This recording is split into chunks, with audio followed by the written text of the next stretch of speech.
ඔයාලට පෙන්වන්න යන්නේ ඇත්තටම ඉතාලියේ තවත් සුන්දර නගරයක් වන බ්‍රේෂියා නගරයේ මොන්ටිචියාරි ගම්මානයේ තිබෙන පුංචි පල්ලියක් පිළිබඳව. ඉතින් ඇත්තටම අපි අද ඇවිල්ලා තියෙන්නේ රෝස කුසුම පල්ලියට. ඉතින් රෝස කුසුම පල්ලිය කියන්නේ ඇත්තටම පුංචි ගම්මානයක පිහිටලා තිබෙන හාස්කම් වලින් පිරුණු පුංචි පල්ලියක්. ඉතින් ඇත්තටම මේ පල්ලිය ගොඩක් ලස්සනයි. ඒ වගේම මෙහි විශේෂත්වයන් කීපයක් තියෙනවා. ඉතින් අපි ඉදිරියේදී කතා කරමු මොනවාද තියෙන විශේෂත්වයන් කියලා. ඒ වගේම කියන්න ඕන ඇත්තටම අපිට මේ COVID-19ත් එක්ක අපිට ඇත්තටම මාස 4ක වගේ කාලයක් travel කරන්න බැරුව ගියා. ඉතින් මේ COVID-19න් පස්සේ අපේ පළවෙනි travel එක අපි හිතුවා රෝස කුසුම පල්ලියෙන් පටන් ගන්න ඕන කියලා. ඉතින් ඔයාලටත් පුළුවන් පල්ලිය පිළිබඳව විස්තර වගේම එහි තියෙන සුන්දරත්වය දැක බලා ගන්න. ඉතින් එකතු වෙලා ඉන්න මේ වීඩියෝ එක ඉවර වෙනකම්. ඒ වගේම මතක් කරනවා ඔයගොල්ලෝ අපිව තාමත් subscribe කරලා නැත්නම් දැම්ම subscribe කරන්න. ඒ වගේම මතක් කරලා bell icon එකත් click කරන්න. එතකොට අපි දාන වීඩියෝ ඉක්මනින්ම ඔයාලා ළඟට ගෙන්වා ගැනීමේ හැකියාව ලැබෙනවා. ඉතින් එහෙනම් අපි පල්ලියට ගිහිල්ලා බලමු එහි තිබෙන සුන්දරත්වය සහ පල්ලියේ කොයි වගේද කියලා.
ඉතින් අපි පල්ලියට ඇවිල්ලා තියෙන්නේ.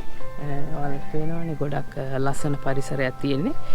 මෙතන විශේෂත්වයන් කිහිපයක්ම තියෙනවා. ඉතින් මේ පල්ලිය ඇත්තරම අනිත් පල්ලි වගේ නෙමෙයි. මේක ඕපන් පල්ලියක්. එහෙමත් නැත්නම් විවෘත වෙලා තියෙන පල්ලියක්. මේ අනිත් පල්ලි වගේ බැහැලා තියෙන පල්ලියක් නෙමෙයි. ඒ වගේම කියන්න ඕන මෙතන විශේෂයෙන් ශුද්ධ ජලයේ පැමිණෙන උල්පතක් තියෙනවා. ඒක හරියට ප්‍රාන්ස්වල ලූර්දු දේවස්ථානයේ තියෙන හා සමානයි. ඉතින් බොහෝ දුරට මෙතන සිද්ධ වෙන දේ තමයි ඇත්තටම මේ ජලය මතින් ගමන් කිරීමේ හැකියාවක් තියෙනවා මෙතනට පැමිණෙන බැතිමතුන්ට. ඉතින් නමුත් මේ කොවිඩ් තත්ත්වයට එක්ක අද ඒතන වහලා තියෙනවා. ඉතින් නමුත් මෙතනට පැමිණෙන හැමෝටම ආශිර්වාද ලබා ගැනීමට පුළුවන්. ඒ වගේම යාඥා කිරීමට වැඳ පුදා ගැනීමට පුළුවන්. ඉතින් ඒ වගේ තත්ත්වයක් තමයි මෙතන තියෙන්නේ. ඒ වගේම විශේෂයෙන් කියන්න ඕන මෙතනට ඇත්තටම බොහෝ ශ්‍රී ලාංකිකයින් පිරිසක් පැමිණෙනවා ඉතාලියේ විවිධ නගරයන්ගෙන්. ඉතින් ඒ වගේම මෙතන පල්ලියේ වැඩ කටයුතු වලටත් ගොඩක් ශ්‍රී ලාංකිකයින් දායක වෙනවා. ඒ වගේම වාර්ෂික මංගල්‍ය කටයුතු වලටද බොහෝ වෙලාවට ශ්‍රී ලාංකිකයින් බොහෝ පිරිසක් දායක වෙනවා සහ සහභාගී වෙනවා. ඉතින් හොඳ තත්ත්වයක්. ඉතින් එහෙනම් අපි බලමු ඔයාලට තව මොනවාද පල්ලියේ මෙතන පෙන්වන්න පුළුවන් කියලා. ඉතින් එහෙනම් දිගටම එකතු වෙලා ඉන්න වීඩියෝ එකත් එක්ක. එහෙනම් අපි මෙතන බලමු මොනවාද තව ඔයාලට බලන්න තියෙන්නේ කියලා. Addio onnipotente e a voi fratelli, che ho molto peccato in pensieri, parole, opere e omissioni, per mia colpa, mia grandissima colpa.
e speranza a coloro che sono segnati dal lutto, dalla sofferenza e dall'ansia per il futuro, preghiamo. Le tue parole, Signore, sono spirito e vita. Umile ancella degno di guardarmi dal suo trono, e grande bella mi fece il Creator, lui solo è buono, lui solo è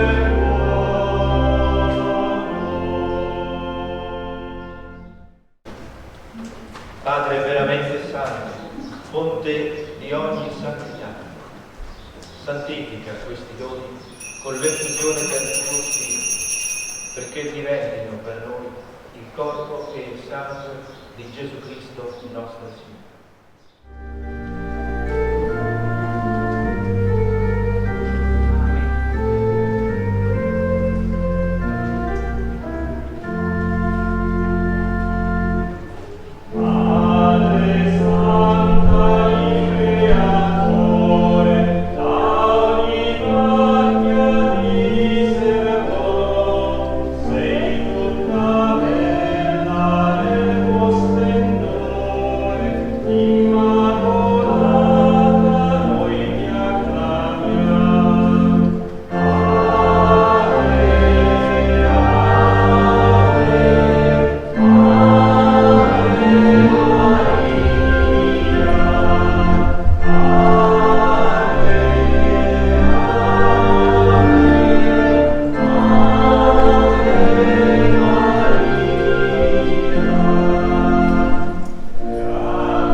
Vi benedica e vi protegga Dio Onnipotente, che è Padre, Figlio e Spirito Santo.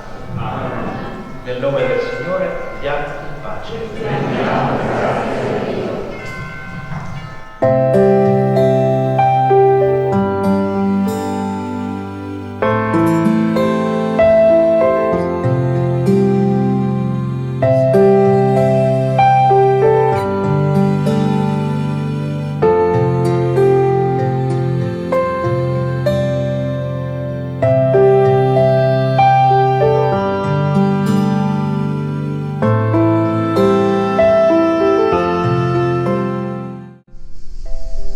ඉතින් අපි හිතනවා මේ video එකෙන් රෝස මිස්ටිකා පල්ලියේ සුන්දරත්වය ඔයගොල්ලන්ටත් දැක බලා ගන්න ලැබෙන්නේ නැති කියලා.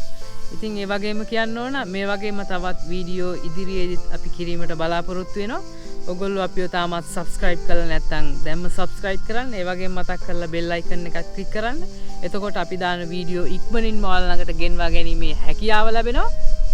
ඉතින් ඒ වගේම කියන්න ඕන අපේ Facebook page එකක් තියෙනවා. LANKAN TRAVELLER Italy. ඉතින් like එකක් දාන්න අමතක කරන්න එපා. ඒ වගේම අපේ Instagram profile එකක් තියෙනවා. follow කරන්න කියලා ආරාධනා කරනවා. ඉතින් එහෙනම් මේ වගේම තවත් ලස්සන වැදගත් වීඩියෝ එකකින් ඊළඟ සතියේ හම්බෙමු. ඕගොල්ලෝ හැමෝටම එහෙනම් සුබ දවසක්.